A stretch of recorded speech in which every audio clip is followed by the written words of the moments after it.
Hi hello friends, ಎಲ್ಲರೂ ಹೇಗಿದ್ದೀರಾ? ಚೆನ್ನಾಗಿದ್ದೀರಾ?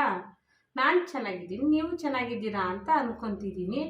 ಇವತ್ತೇನು ರೆಸಿಪಿ ಮಾಡ್ತಾ ಇದ್ದೀನಿ ಅಂದರೆ, ನಾನಿವತ್ತು ಒಂದೆಲ್ಗ ಸೊಪ್ಪು ತಂಬುಳಿ ಮಾಡೋದು ತೋರಿಸ್ತಾ ಇದ್ದೀನಿ. ಒಂದೆಲ್ಗ ಸೊಪ್ಪು ಅಂತಾರೆ, ಇಲ್ಲಾಂದರೆ ಬ್ರಾಹ್ಮಿ ಎಲೆ ಅಂತಾರೆ.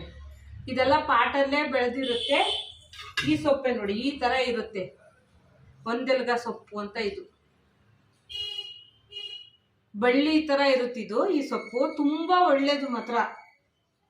ಏನಂದರೆ, ಈ ಜ್ಞಾಪಕ ಶಕ್ತಿ ಯಾರಿಗೆ ಪದೇ ಪದೇ ಮರವು ಜಾಸ್ತಿ ಆಗ್ತಾ ಇರುತ್ತೋ ಅಂಥವ್ರು ಇದನ್ನ ದಿನ ಒಂದೊಂದು ಎಲೆ ತಿನ್ಕೊಂತ ಬಂದರೆ ಜ್ಞಾಪಕ ಶಕ್ತಿನೂ ಸ್ವಲ್ಪ ಚೆನ್ನಾಗಿ ಉಳಿಯುತ್ತೆ.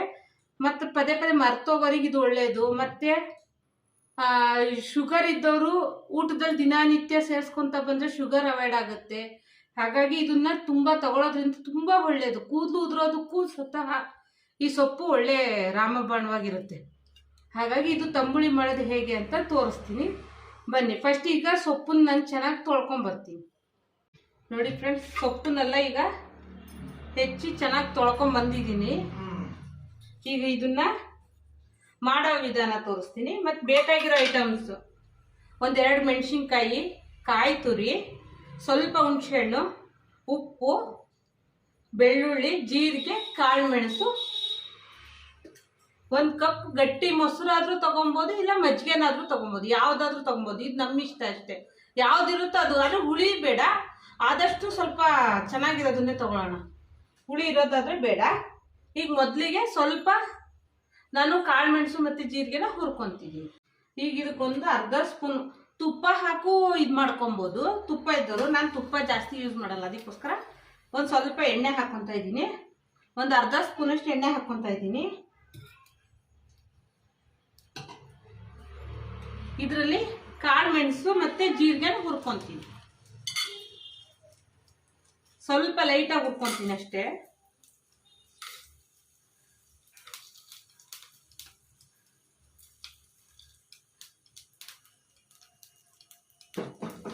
ಇದು ಹುರ್ಕೊಳ್ಳೋದ್ರಿಂದ ಒಳ್ಳೆ ಟೇಸ್ಟ್ ಕೊಡುತ್ತೆ, ಅದಕ್ಕೋಸ್ಕರ. ಇದ್ರ ಜೊತೆಗೆ ಬೆಳ್ಳುಳ್ಳಿನೂ ಹಾಕ್ಕೊತೀನಿ. ಆಮೇಲೆ ಮೆಣಸಿನ್ಕಾಯಿ ಹಾಕ್ಕೊಂಡಿದ್ದೀವಲ್ಲ, ಆ ಮೆಣಸಿನ್ಕಾಯಿನೂ ಹಾಕ್ಕೊತಿದ್ದೀನಿ.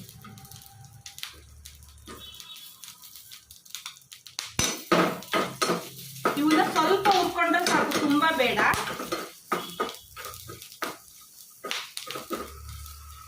ಈಗ ಇದು ಸಾಕು, ಆಫ್ ಮಾಡ್ತೀನಿ.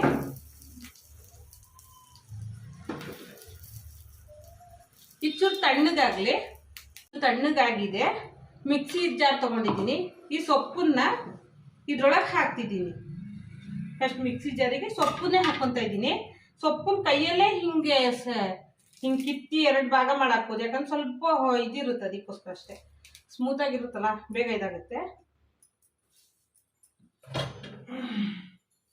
ಇದೇ ಇದಕ್ಕೆ ಕಾಯಿ ತುರಿ ಹಾಕ್ಕೊತಾ ಇದ್ದೀನಿ.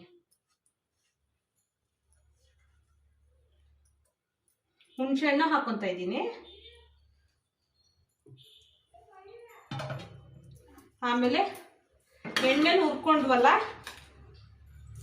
ಜೀರಿಗೆ, ಕಾಳು ಮೆಣಸು, ಮೆಣಸಿನ್ಕಾಯಿ ಇದನ್ನು ಹಾಕ್ಕೊಂಡು ಸ್ವಲ್ಪ ನೀರು ಹಾಕಿ ರುಬ್ಕೊಳ್ಳೋಣ. ಭಾಳ ಬೇಡ, ಫಸ್ಟಿಗೆ ಹಾಗೆ ರುಬ್ಕೊಳ್ಳೋಣ, ಆಮೇಲೆ ನೀರು ಹಾಕಿ ರುಬ್ಕೊಳ್ಳೋಣ.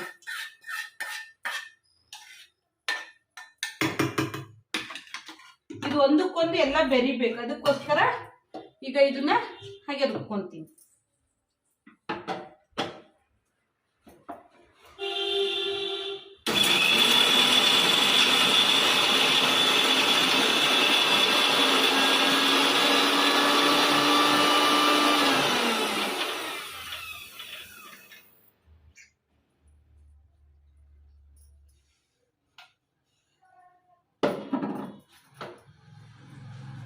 ಈಗ ನೋಡಿ, ಒಂದಕ್ಕೊಂದು ಮಿಕ್ಸ್ ಆಗಿದೆ. ಈಗ ಇದಕ್ಕೆ ಸ್ವಲ್ಪ ನೀರು ಹಾಕಿ ಗ್ರೈಂಡ್ ಮಾಡ್ಕೊತೀನಿ ನಾನು.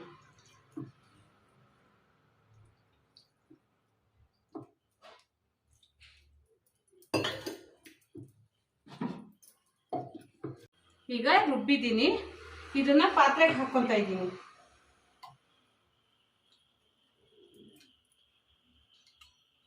ಮಜ್ಜಿಗೆ ಆದ್ರೆ ಹಂಗೆ ಡೈರೆಕ್ಟ್ ಸೇರಿಸ್ಕೊಬೋದು, ಮೊಸರು ಅಲ್ವಾ, ಹಾಗಾಗಿ ಒಂದು ಸುತ್ತನ್ನ ಸುತ್ತಿಸ್ಕೊಳ್ಳೋಣ ಇದರಲ್ಲಿ. ಇದಕ್ಕೆ ಮೊಸರನ್ನ ಹಾಕಿ ರುಬ್ಕೊಂತೀನಿ ನಾನು ಒಂದು ರೌಂಡ್.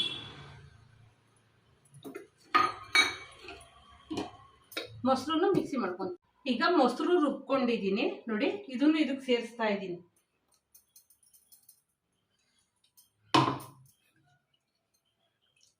ಇದು ಸಾಂಬಾರಿಗಿಂತ ಸ್ವಲ್ಪ ಗಟ್ಟಿ ಇರಲಿ, ಯಾಕಂದ್ರೆ ತೆಳ್ಳಗಿದ್ರೆ ಅಷ್ಟು ಟೇಸ್ಟ್ ಬರಲ್ಲ.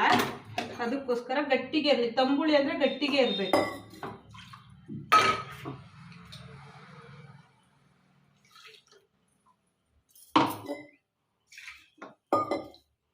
ನಂಗೆ ಇಷ್ಟು ಸಾಕು ನೀರು. ರುಚಿಗೆ ತಕ್ಕಷ್ಟು ಉಪ್ಪು ಇವಾಗ ಹಾಕ್ತಾ ಇದ್ದೀನಿ ನಾನು.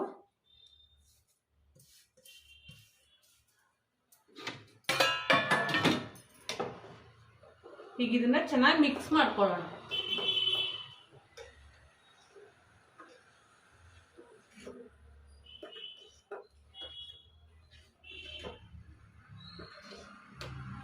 ಈಗ ನೋಡಿ ಈ ರೀತಿ ತೀರಾ ತೆಳು ಬೇಡ, ಗಟ್ಟಿನೇ ಇರಲಿ.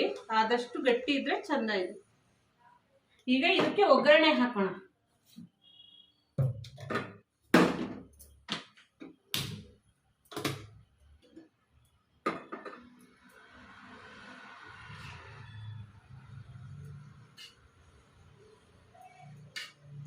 ಭಾಳ ಏನು ಬೇಡ ಎಣ್ಣೆ, ಹಾಗಾಗಿ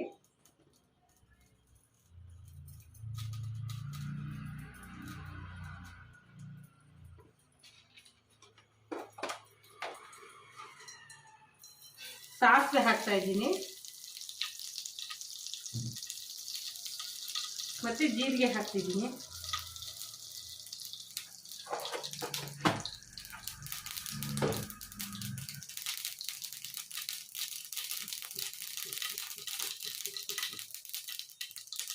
ಈಗ ಇದಾಗಿದೆ. ಇದಕ್ಕೆ ಒಣಮೆಣಸಿನಕಾಯಿ ಒಂದೆರಡು ಹಾಕ್ತಾ ಇದ್ದೀನಿ.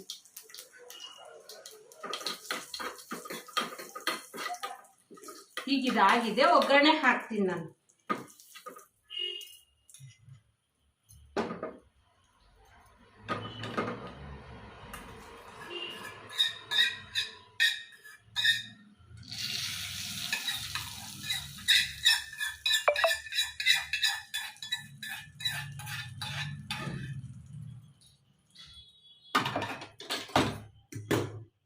ನೋಡಿ, ತಂಬುಳಿ ರೆಡಿ. ಇದು ಅನ್ನದ ಜೊತೆಗೆ ಮುದ್ದೆ ಜೊತೆಗೆ ತುಂಬ ಚೆನ್ನಾಗಿ ಅನಿಸುತ್ತೆ. ಮತ್ತು ಜ್ಞಾಪಕ ಶಕ್ತಿಯನ್ನೆಲ್ಲ ಮಕ್ಕಳಿಗೆ ಯಥೇಚ್ಛವಾಗಿ ಕೊಡಬೇಕು. ದಿನ ಇದನ್ನು ಊಟದಲ್ಲಿ ಸೇರಿಸೋದ್ರಿಂದ ಬುದ್ಧಿನೂ ಚುರುಕಾಗುತ್ತೆ, ಯಾವುದನ್ನು ಮರೆಯಲ್ಲ, ತುಂಬ ಇಂಟ್ರೆಸ್ಟ್ ಕೊಟ್ಟು ಓದ್ತಾರೆ. ಅದಕ್ಕೋಸ್ಕರ ಇದನ್ನು ಕೊಡಿ. ಸರಿ ಫ್ರೆಂಡ್ಸ್, ಈ ವಿಡಿಯೋ ಇಷ್ಟ ಆದರೆ ಲೈಕ್ ಮಾಡಿ, ಶೇರ್ ಮಾಡಿ, ಕಮೆಂಟ್ ಮಾಡಿ, ಹಾಗೆ ಸಬ್ಸ್ಕ್ರೈಬ್ ಆಗಿ ಫ್ರೆಂಡ್ಸ್. ಬಾಯ್.